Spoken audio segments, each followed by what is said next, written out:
जय हिंद। निफ्टी ऊपर की तरफ गया और एक kind of Burj Khalifa pattern बनाया।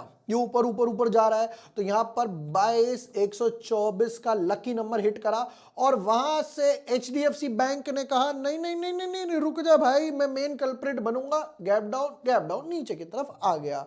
बस इस बीच में जिसने ऑलरेडी डीआरएचपी आरएचपी फाइल कर रखा था, अब उसको तो आईपीओ लेकर आना है। डेट्स भी फाइनलाइज हो गई, एंकर बुक भी भरने लगी। अब आया है नोवा का आईपीओ, नोवा एग्रो का आईपीओ। अब देखने वाले हैं उसके analysis.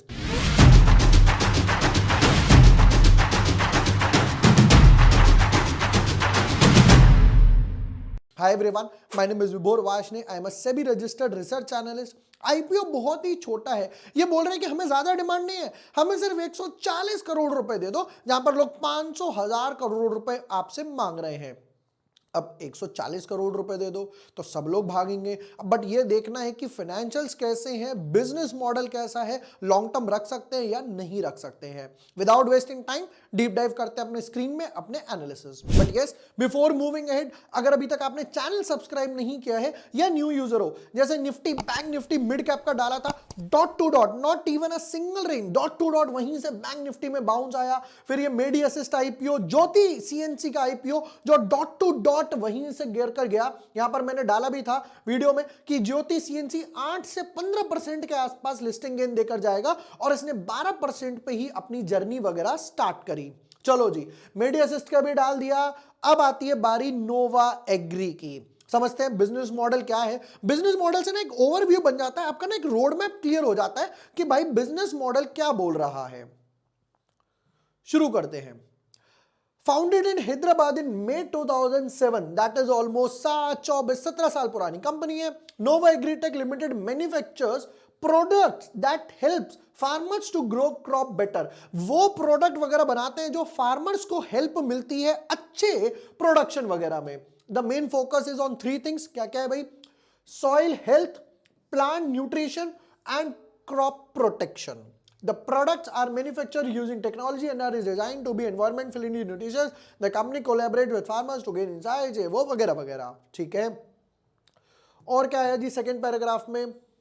The company manufactures, distributes ये वो soil health products, crop nutrition, biostimulants ये वो वगैरह वगैरह, कंपनी ने वगैरह वगैरह कर लिया। चलो, the subsidiary Nova Agri Science Private Limited is currently responsible for the production। ठीक है, फिर उसके बाद क्या है? The company has received 629 product registrations. These registration required files, ये भी हम लोगों ने कंपनी के कैटेगरी देख ली है। 7 registrations in soil health category, 168 in plant nutrition वगैरह वगैरह। 215 सेल्स लेवल है। तो ये डेफिनेटली सेक्टर तो अच्छा लग रहा है। जैसे अभी हम लोगों ने देख लिया फर्टिलाइजर सेक्टर्स वगैरह में भी अच्छा मूव आया। क्योंकि ये बोल रहे हैं कि भाई देखो, खाना तो सबको खाना है, रोटी, गेहूं, बाजरा, चावल, दाल, ये सब तो सब कुछ, ये तो एवरग्रीन सेक्टर है। ठीक है, अब इसमें अच्छी बात क्या है, ये और फार्मर्स वगैरह को हेल्प कर रहे हैं, जाते हैं उनसे मिलते हैं, एक अच्छे खासे इन्वायरमेंटली फ्रेंडली प्रोडक्ट्स वगैरह देते हैं उनको, ताकि सॉइल वगैरह भी प्रोडक्ट एक अच्छी खासी प्रोटेक्टेड रहे। चलिए जी, नेक्स्ट पार्ट पर आते हैं। क्या क्या डेट्स पर लेकर आ रहे हो जी? आ जाओ। आईपीओ ओपन होगा 22 तारीख को, लकी डे 24 तारीख, यानी 3 दिन तक आईपीओ रहने वाला है। 25 तारीख को पता चलेगा आपको मिलेगा या नहीं मिलेगा। 29 तारीख को पैसा वापस आएगा और 29 को शेयर्स वापस आएंगे और 30 तारीख को शेयर्स लिस्ट होंगे। तो 22 से 30 तारीख, क्योंकि सैटरडे संडे भी बीच में पड़ गया, फिर उसके बाद यहां पर रिपब्लिक डे की भी छुट्टी पड़ गई, इसलिए टाइमलाइन थोड़ी सी बढ़ गई है। देख लेते जी किस किस प्राइस बैंड पे लेकर आ रहे हो। ओके, तो कंपनी कह रही है फेस वैल्यू है 2 रुपए, ऑलरेडी सब डिवाइडेड है, ऑलरेडी सब डिवाइडेड कर रखा है इन्होंने, 2 रुपए फेस वैल्यू है। प्राइस बैंड 39 to 41, हम अप्लाई करेंगे एज ऑलवेज 41 पे। 365 शेयर्स हैं, एक शेयर डेली का।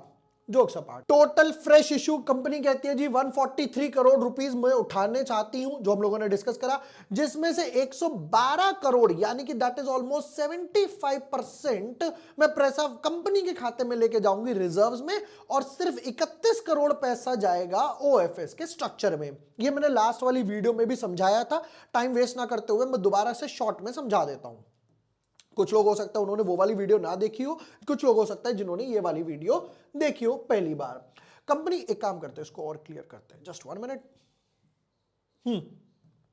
कंपनी कहती है कि भैया मुझे फंड्स चाहिए, और फंड्स में भी 2 पार्ट हो गए, पहला पार्ट हो गया डेट, दूसरा पार्ट हो गया इक्विटी। कंपनी कहती है मुझे डेट से पैसा नहीं उठाना, क्यों? क्योंकि इस पे जाता है इंटरेस्ट, इस पे हर महीने हर क्वार्टर के हिसाब से इंटरेस्ट जाता है, लायबिलिटी बनती है, देना ही पड़ेगा। कंपनी कहती है तो मैं इक्विटी का रास्ता चूज करती हूं। इक्विटी के रास्ते में दो आ गए। पहला ऑप्शन आ गया कि या तो मैं किसी से प्राइवेट पैसा ले लूं, किसी एज इन्वेस्टर्स को, जैसे आप शार्क टैंक देखते हो, शार्क टैंक में वो बोलता है, वो कोई भी शार्क हो गया, अनुपम हो गया, या मेरी एक्सपर्टीज नहीं है, राइट? जिसका समझ गए हो नाम कमेंट सेक्शन में कमेंट कर सकते हो कि ये डायलॉग कौन बोलता है या आपका फेवरेट शार्क कौन है। अब ये बोलते हैं कि भैया मेरे हिसाब से तो मैं 5% लूंगा और आपको इतने पैसे दूंगा। वो है प्राइवेट प्लेसमेंट, क्योंकि वहां कंपनी लिस्टेड नहीं है। ये बोलता है कि मैं कंपनी लिस्ट करवाऊंगा और काफी सारे लोगों से पैसा लूंगा। दो ऑप्शन, या तो पुराने शेयर को ही डाइल्यूट करो लाइक इसी तरीके से, ठीक है, या दूसरा ऑप्शन है फ्रेश इशू लेकर आओ। ये पैसा कंपनी के पास नहीं जाता है, लिस्ट तो हो जाएगी पर यह पैसा कंपनी के पास नहीं जाएगा। ये वो पैसा है जो कंपनी के खाते में जाएगा रिजर्व्स में। So this is best option as an investor as well as company as well, क्योंकि यहां पे कोई बाय की लायबिलिटी नहीं है, डेट में तो वापस देना पड़ता है। समझ गए? बढ़िया बात। वापस आ जाते हैं। तो यहां पर मेजॉरिटी ऑफ चंक में जो पैसा है वो फ्रेश इशू में है, दैट इज 75%, और हार्डली 25% है जो ओएफएस ही है, तो that is a definitely good thing. Next part पर आते हैं। QIB को बोल रहे हैं कि भैया आपको मोर देन 50% से ज्यादा नहीं मिलेगा, मैक्सिमम आपके लिए 50 ही रखा है। रिटेल वालों को बोल रहे हैं आपको 35 तो मिलेगा ही मिलेगा, उससे ज्यादा भी मिल सकता है अगर ये कैटेगरी फिल नहीं होती है। HNA कैटेगरी वाले बोल रहे हैं कि भैया आपको 15 से ज्यादा दे देंगे अगर ये कैटेगरी फिल नहीं होती है, किसी कैटेगरी के बच जाते हैं। कितने भाव पे लेकर आ रहे हो? एक लॉट 365 शेयर्स मल्टीप्लाई बाय 41 का था, 41 39 41 के हिसाब से 14,965, 35 रुपए ब्रोकरेज एसटीटी के ऐड कर लेना, अगर अलॉटमेंट आती है तो बेचने के टाइम काम आएंगे। 2 लाख से नीचे एप्लीकेशन है तो 13 लॉट मिलेंगे, 2 लाख से ऊपर एप्लीकेशन है तो 14 lots in small HNI category, और 10 लाख रुपए लगाते हो तो 67 लॉट्स के लिए अप्लाई कर सकते हो बिग HNI कैटेगरी में। प्रमोटर बोलता है कि अभी मेरे पास 85% है, यानी कि प्री डाइल्यूटेड है, जिसमें से मैं और अपना 20% 25% डाइल्यूट करने को राजी हूं, तो मेरे पास बचा 59 राउंड ऑफ टू 60। लास्ट वाले आईपीओ में हमने ई-पैक में भी यही देखा था, सेम कैटेगरी थी, वहां पर भी उनके पास 60 65 यानी सेकंड कैटेगरी में बच रहा था, जो कि एक बैलेंस स्ट्रक्चर है। मोस्ट इंपॉर्टेंट फाइनेंशियल्स, हमें इनसे मतलब नहीं है, हमें बताओ भैया तुम करते कितनी सेल्स हो, बचाते कितना हो, हमें तो उससे फर्क पड़ता है as a investor. Period ended, full year, half year, multiply by 2 कर दो कि अगर बैलेंस सिचुएशन भी है तो कितना बनेगा। 147 करोड़ के एसेट्स थे, 10% एसेट्स बढ़े, 160 करोड़ के एसेट हो गए 20 करोड़, यानी ऑलमोस्ट 11-12% की ग्रोथ हुई, 180 करोड़, और वापस से कुछ 8-9% की ग्रोथ 6 महीने में है 196। तो एसेट्स तो कॉन्स्टेंटली 10-12% के हिसाब से ग्रो कर रहे हैं। रेवेन्यू का कॉलम देखते हैं। 147 करोड़ के एसेट्स लगाकर भी 160 करोड़ की सेल है, यानी कंपनी अभी भी फुल कैपेसिटी छोड़ो कुछ भी ढंग की कैपेसिटी पे ऑपरेट नहीं कर रही है, जो कि पॉजिटिव पॉइंट है। क्यों? जब कंपनी अपनी कैपेसिटी बढ़ाएगी तो सेल्स ऑटोमेटिकली बढ़ जाएगी। रेवेन्यू 160 करोड़, 185 करोड़, एक अच्छा खासा जंप आया। 210 करोड़ मल्टीप्लाई बाय 2 भी करूं तो ऑलमोस्ट बैलेंस ही है 210 के हिसाब से 210। नेक्स्ट, बचता कितना है वो बताओ। 160 करोड़ की सेल्स पे 6 करोड़ के आसपास का प्रॉफिट बचा, हार्डली 4%। 185 करोड़ के हिसाब से 13 करोड़ का बचा, दैट इज ऑलमोस्ट यहां पर समझ आ रहा है 8%, मार्जिन बढ़ गए। 210 करोड़ के पे 20 करोड़, 10% मार्जिन, 100 करोड़ पे 10 करोड़, मार्जिन बढ़ गए वापस। पॉजिटिव ग्राफ देख रहे हो मार्जिन का, अब धीरे धीरे मार्जिन पास ऑन कर रहे हैं। होता क्या है, सपोज करो किसी ने कोई नया बिजनेस स्टार्ट करा, ये बंदा बोलता है कि यार अभी अभी तो बिजनेस स्टार्ट करा है, कस्टमर तो आएंगे नहीं तो मुझे डिस्काउंट देना पड़ेगा। तो ये 100 रुपए की चीज को अगर बनाएगा तो उसे 102 105 में ही बेचेगा, मार्जिन ज्यादा नहीं रखेगा। धीरे धीरे धीरे धीरे कस्टमर बनते गए, प्रोडक्ट पसंद आ रहे हैं, मार्केट फिट प्रोडक्ट है, अब धीरे धीरे मार्जिन बढ़ाएगा, जो कि बहुत ही अच्छी बात है। धीरे धीरे मार्जिन पास ऑन कर रहे हैं। बोरोइंग्स का स्ट्रक्चर देखते हैं, पहले तो रिजर्व्स का देखते हैं। 16 करोड़ के रिजर्व्स थे, डबल हुए 30 करोड़, वापस 50, वापस डबल, तो 16 का ऑलमोस्ट 4 गुना रिजर्व्स हो गया, बहुत ही बढ़िया बात है। बोरोइंग्स 50 करोड़ बढ़ गई 64, वापस बढ़ गई 70, थोड़ी सी ड्रॉप हुई। ये वापस अगर ग्राफ ड्रॉप करते हैं, ये जो पैसा इन्वेस्टर से अब उठा रहे हैं वो यूज करते हैं बोरिंग्स रिड्यूस करने के लिए, तो बहुत अच्छी बात है। कुछ की वैल्यूज देख लेते हैं। Return on equity 38, fabulous. Return on capital employed आ गया 27, क्योंकि डेट का स्ट्रक्चर यहां बीच में आ गया। डेट 111, 1:1 है, थोड़ा रिड्यूस करें, 1 से नीचे लेकर आए, बढ़िया रहेगा। Price to book value 4, bull market के हिसाब से थोड़ा सा ज्यादा है, ये 3-2.5 होती तो बढ़िया सा लगता। अब क्योंकि होगा क्या, जब मार्केट में लिस्ट होगा ना, ये ऑटोमेटिकली बढ़ जाएगी, ये ऑटोमेटिकली बढ़ जाएगी। चलिए जी, पैसा जो उठा रहे हो, the net proceeds of the fresh offer कहां यूज होने वाला है, समझ लेते हैं। Number 1, investment in the subsidiary, जो इनकी सब्सिडरी है उसका एक नया setting up new formulation plant, यानी new manufacturing facility. Funding capex in the company toward expansion of existing formulation, जो एक तो नया बनाएंगे, एक जो ऑलरेडी है उस पे काम करेंगे। Funding of working capital requirements daily के लिए चाहिए।